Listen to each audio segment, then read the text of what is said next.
Alhamdulillahirabbil alamin. Wa bihi nasta'inu ala umuri waddin. Wassalatu wassalamu ala asyrofil anbiya'i wal mursalin Nabiyyina Muhammadin wa ala alihi wa ashabihi ajma'in. Amma ba'du. Yang saya hormati rekan-rekan pimpinan daerah Muhammadiyah Bangkalan yang sore hari ini hadir di masjid Al-Muttaqin Sabil Muttaqin. Tapi kelang saya sering lupa nama masjid Sabil ini tidak tahu waktu itu dengan Muttaqin. Yang saya hormati Ketua Pimpinan Cabang Muhammadiyah Kamal Bapak Toha, mudah-mudahan Allah senantiasa memberikan kekuatan dan batin, sehat selalu. Yang saya hormati segenap jajaran Pimpinan Cabang Muhammadiyah Kamal, juga tak lupa Ketua Pimpinan Ranting Muhammadiyah Telah yang sekaligus takmir Sabil Muttaqin Pak Haji Kosos dan segenap hadirin yang dimuliakan oleh Allah Subhanahu wa Ta'ala. Syukur alhamdulillah kita panjatkan kehadirat Allah Subhanahu wa Ta'ala, zat yang sudah banyak membimbing, memberikan petunjuk kepada kita melalui Rasul yang Muhammad Sallallahu Alaihi Wasallam, kemudian para sahabat, para tabi'in sampai kemudian Islam ini bisa menjadi arah dan petunjuk dalam kehidupan kita semua. Saya mendengar sambutan Pak Ketua Pimpinan Cabang Muhammadiyah Kamal ini, kalau ibaratkan semangat berorganisasi itu menjadi mudah kembali, jadi semakin bersemangat. Dan memang ketika apa yang disampaikan tadi itu ada hal-hal banyak yang penting. Jadi seharusnya nanti ke depan pimpinan daerah Muhammadiyah kalau bisa, karena kalau kemarin itu ada wacana dari pimpinan wilayah Muhammadiyah itu bisa secara langsung turun ke cabang-cabang.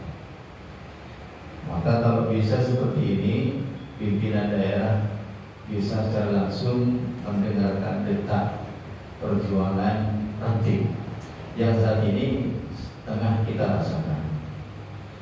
Dan lebih lagi, memang agenda pertama kita dulu silaturahim atau turba ke cabang-cabang itu. Agenda penting yang dulu itu adalah LPCR dan kemasjidan. Nah, silaturahim di tahun ini kita menekankan upaya untuk mensosialisasikan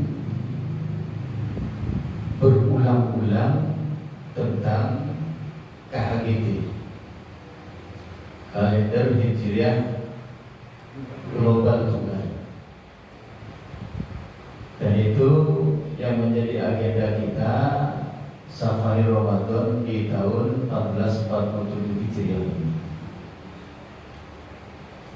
Dan di cabang Kamal ini sudah tur yang ketiga, safari yang ketiga dari Modung, kemudian kemarin kita di Kuanyar, kemudian di Telang ini. Nanti Telang istimewa ya.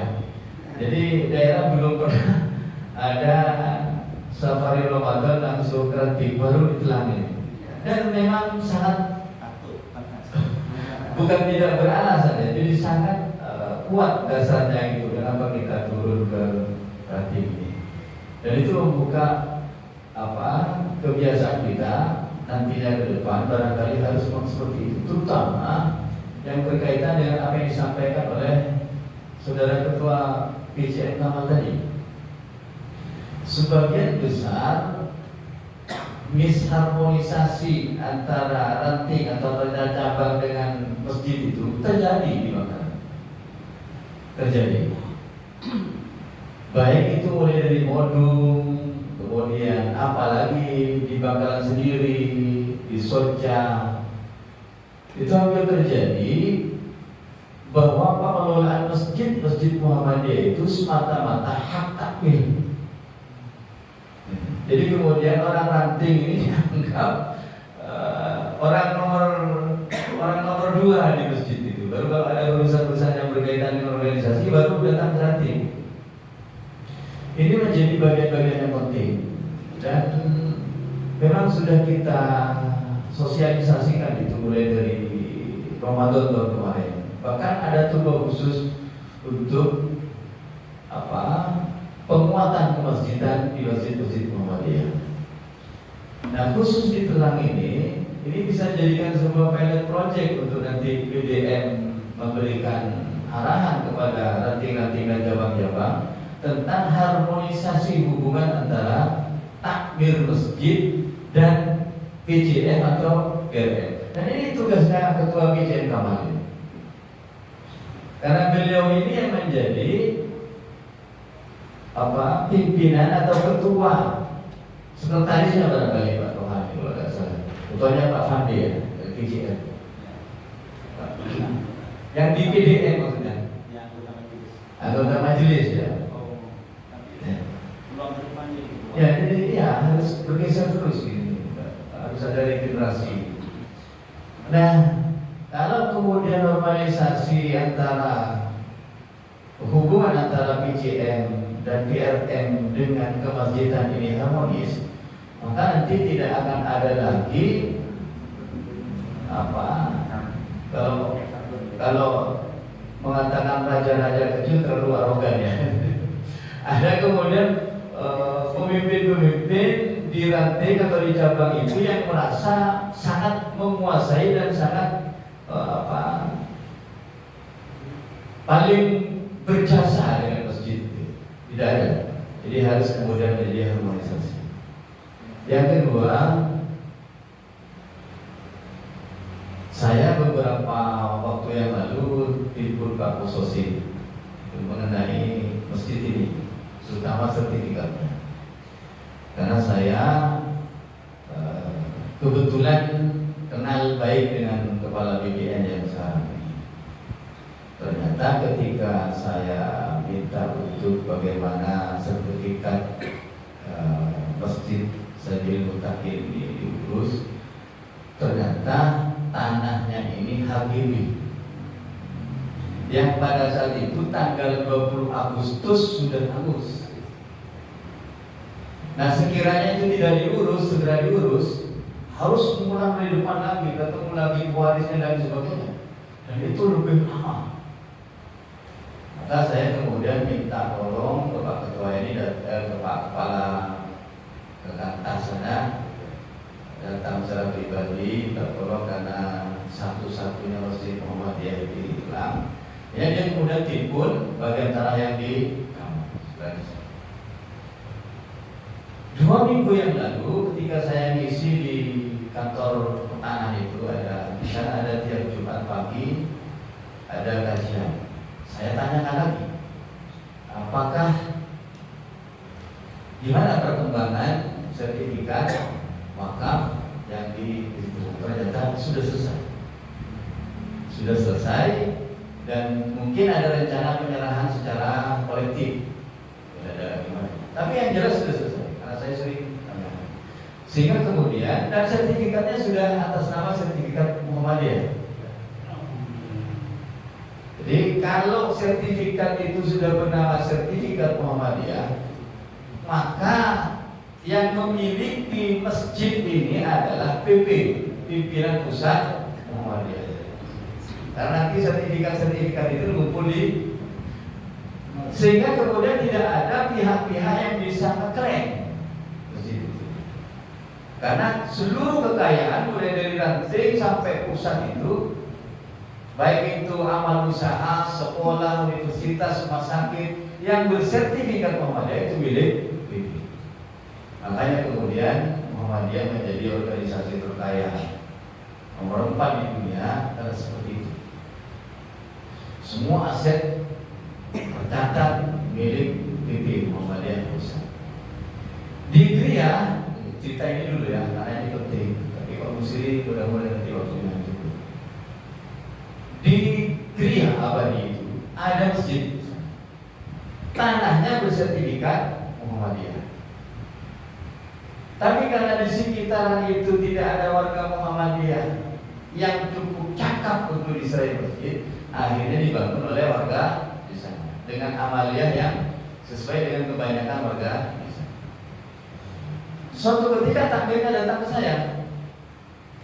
Kebetulan saya waktu pertama masih baru-baru mimpin di PDM, meminta sertifikat itu karena masjidnya akan direnov, akan dikembangkan, dia butuh sertifikat untuk menggalang dana.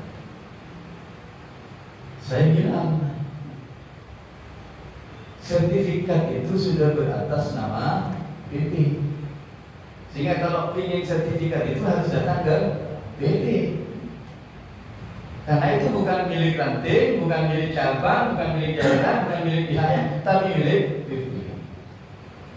Sehingga silakan manfaatkan masjidnya, dimakmurkan jamaahnya. Karena bagaimanapun siapapun yang kemudian memakmurkan masjid itu, saya rasa semuanya akan mendapatkan pahala kebaikan dari apa yang diupayakan. Adapun sertifikat tanah tetap atas kekayaan, itu sulitnya kalau tidak. Beda dengan yang di Sumenep. Di Sumenep ini Pak Taufik ada 2 masjid besar, termasuk Masjid Darussalam itu dulunya Muhammadiyah, tapi pinggir jalan besar. Ada lagi masjid yang di dalam, Masjid Taqwa, itu besar juga itu, dulunya Masjid Muhammadiyah. Tapi karena sertifikatnya ini tidak bersertifikat Muhammadiyah, meskipun di dalamnya amaliyah Muhammadiyah, lama-lama berpindah. Sudah ada 2 masjid besar. Karena saya ketemu langsung dengan Kiai Yasin, ketua Republik, cerita seperti itu. Sehingga kemudian membuat masjid baru. Ini penting, Pak. Ini pimpinan dari LPCR ini menjadi bagian penting. Jadi kalau bisa Pak Sekretaris, diagendakan nanti ke sisa-sisa ini dibawa LPCR ini supaya menginformasikan ini. Karena harusnya Pak Toha menginformasikan sebelum kami turun tentang harmonisasi ranting dan masjid ini. Itu masalah memang di mana-mana. Masjid Taqwa Muhammadiyah 1 itu dengan cabangnya tidak begitu harmonis. Di masjid-masjid Muhammadiyah yang lain juga seperti itu. Karena kalau sudah menjadi takmir, maka dia menjadi kuasa lokal, raja-raja kecil itu yang tidak seakan-akan haram disentuh oleh ranting ataupun cabang, bahkan daerah. Apalagi daerah. Termasuk amal-amal usaha yang lain seperti sekolah itu. Kalau sudah ditangani cabang, maka daerah kalau apa gitu. Nah ini membuka, jadi penting gitu. Nah ini yang menjadikan istimewa kenapa ada alasan kuat daerah kemudian turun ke penting langit rupanya informasi yang bisa menjadi. Nah sedikit lagi ya. Waktunya ini penting. Jam 5 ya. Sudah lagi ya. Informasi penting lainnya, sebenarnya saya ingin menyampaikan pesan-pesan dari QWN ketika turba-turba seperti ini, menyampaikan tentang tantangan-tantangan Muhammadiyah ke depan. Tantangan Muhammadiyah yang dialami oleh pimpinan pusat juga sama nantinya yang akan dialami oleh tantangan di pimpinan tingkat sama. karena dunia sudah mengglobal. Sama dengan nanti akan disampaikan Pak Gusdi. Kalau dunia sudah mengglobal, masih lihat bulan secara lokal ketinggalan. Jadi harus dilihat bulan secara global. Nah, apa yang menjadi persoalan di PP juga secepatnya menjadi persoalan di RT. Nanti ini akan dibuat oleh Pak Sekjen nanti, karena sudah kalau dipanggil Pak Sekjen ya. Sekjen itu dipanggil hanya untuk tingkat pusat. Kamu itu baru Sekjen. Karena sudah dikenal ini, mudah-mudahan besok jadi Sekjen. Karena rupanya suaranya sudah mulai didengar mendunia ini. Jadi banyak ini ketika bersuara di media, bersuara di kesempatan-kesempatan yang lain, di forum-forum ya. Banyak orang yang kemudian karena sayangnya ke Pak Suradi dikirim aja. Ngomong Pak Ketua Dirjen Sekretaris PR itu supaya mudah mendunia. Akhirnya WA itu nggak jadi. Nah, dibiarin itu. Nanti kalau sudah ini memang harus dari situ jalannya. Jadi mulai dari Muhammadiyah ini kan ada 4 pilar ya.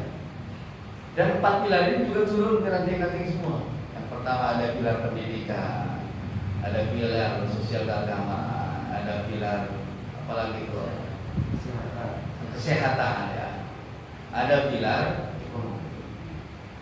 Nah, pilar yang 3 pilar ini Muhammadiyah sudah kuat ya, di berbagai daerah kuat, pendidikannya kuat sampai sekian banyak, sampai mengalahkan sekolah-sekolah milik pemerintah, sampai masuk pelosok Irian. Dan di Irian itu kemarin Pak Mungkin nyatakan bahwa mahasiswanya di sana ada 15.000, yang 75% itu warga Kristen. Jadi Kristen sekolah di Muhammadiyah. Krismuha istilahnya. Kristen Muhammadiyah karena orang-orang Kristen masuk di universitas Muhammadiyah. Tapi banyak juga yang kemudian tertarik lalu kemudian pindah agama bersyahadat. Nah, itu sudah pilar ini sudah dibangun dengan baik. Pilar sosial keagamaan, ada panti asuhan, ada dakwah amar ma'ruf nahi munkar, ada kajian-kajian juga sudah bisa membuktikan musola atau masjid mana saja yang sudah sakratul maut sekalipun, kalau di situ ada darah Muhammadiyah hidup. Ini kalau kita lihat dulu, tapi sekarang luar biasa Muhammadiyah. Dan ini telang ini sudah menggaung. Makanya kalau ingin cepat ditingkat ini dibangun, undang orang wilayah, datangkan ke sini. Atau sesekali orang pusat undang di sini untuk berbicara seperti ini, melihat situasi seperti ini, apalagi dekat-dekat kampus, maka kan semakin cepat. Informasi yang kedua, saya kemarin berbicara dengan Pak Yasin. Di sana itu ada 3 sana. Itu ada sebagian yang diberikan kepada anak untuk makan. Ada sebagian lagi yang disiapkan untuk telang ini masjid dan pendidikan.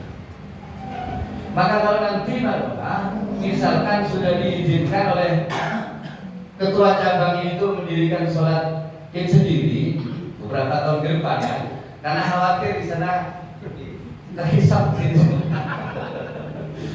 Maka di sana ada tanah itu yang bisa itu digelar sebagai sholat Id untuk motong hewan, untuk apa? Karena ini masih ini tolong dipatuhi dulu ketua cabang. Nah, ini. Tapi nanti harus yakin bahwa dipisah pun akan semakin ada fastabihul. Sudah. Kalau tidak salah dia datang ke sana kemarin yang nanti Pak siapa suaminya itu sudah dikasih tahu. Di sebelah sana kan ada kafe dulu tempat anak saya di situ.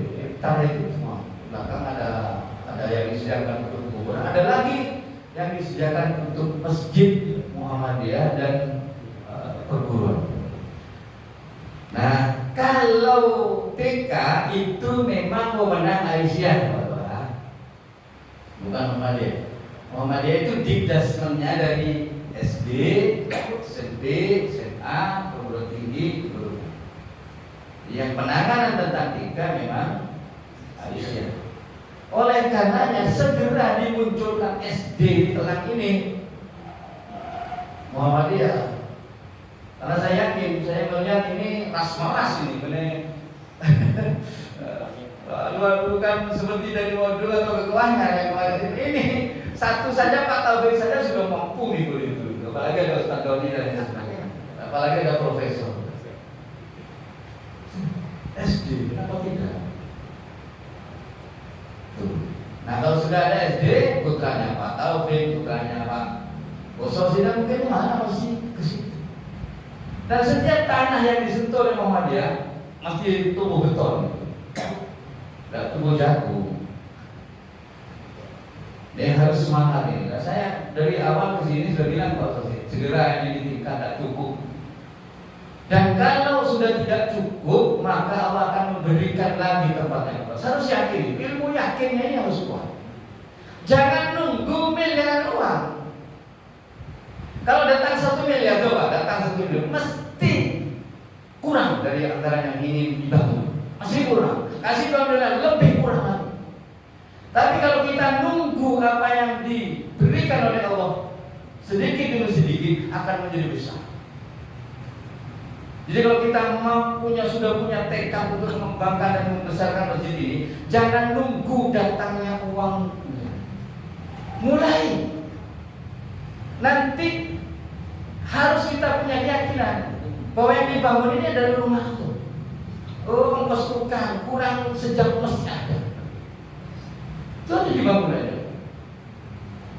Tadi kalau kita nunggu ini kalau udah 50 juta belum bisa, itu berarti tidak yakin. Harus yakin, maju. Jadi harus ada keyakinan ini penting. Nanti kalau ini sudah jalan, orang melihat kasihan, anaknya masih belum bisa berjalan, masih undur.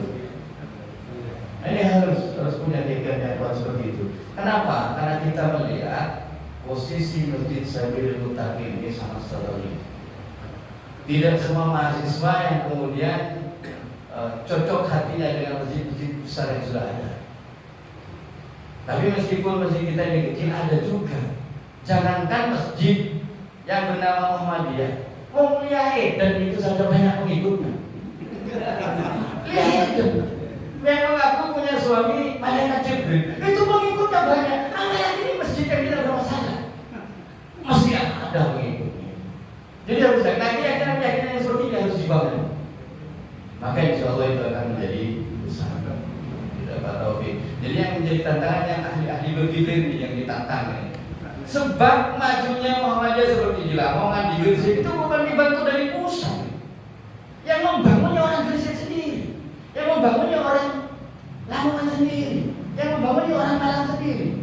Kalau di Brunei membangun masjid sebesar itu bukan dari orang Brunei sendiri, nggak pernah dibantu oleh PDI. Jadi kalau nanti ada orang-orang yang meras kalimat saya ini, luar biasa ini, intelektual ini, saya yakin itu justru nanti akan lebih luar biasa. Mungkin ilmu yakinnya ini yang masih belum. Maka ini yang harus dikuatkan, harus yakin. Tinggal memuatkan yakin. Sudah ada, sudah disiapkan oleh Allah, tetapi tidak diberikan sekaligus. Karena kalau diberikan sekaligus pasti kurang. Coba ya enggak? 1 miliar cukup atau tidak? Cukup. Ini belum, kamar mandinya belum begitu. Coba nunggu dibiarin, datang lagi bangun ini, datang lagi ini, datang. Tapi gambar sudah harus jelas, supaya tidak mungkin kanan, mungkin kiri, tidak terkonsumsi dengan baik. Yakin itu berangkat, barangkali bisa sampaikan karena waktu ini yang banyak ingin saya sampaikan, namun memang karena waktu sangat terbatas dan terlalu penting yang akan disampaikan oleh Ustaz Musyiddin. Mudah-mudahan cukup waktunya, tidak mengganggu waktu yang sudah disediakan. Mohon maaf dan sebesar-besarnya manakala ada hal-hal yang kurang berkenan, baik dari teman-teman dari DDM yang sini, yang atas nama Ketua Pimpinan Daerah Muhammadiyah mengucapkan terima kasih yang sebesar-besarnya pada pimpinan cabang Muhammadiyah Kamal dan Kabin Alam yang telah bersedia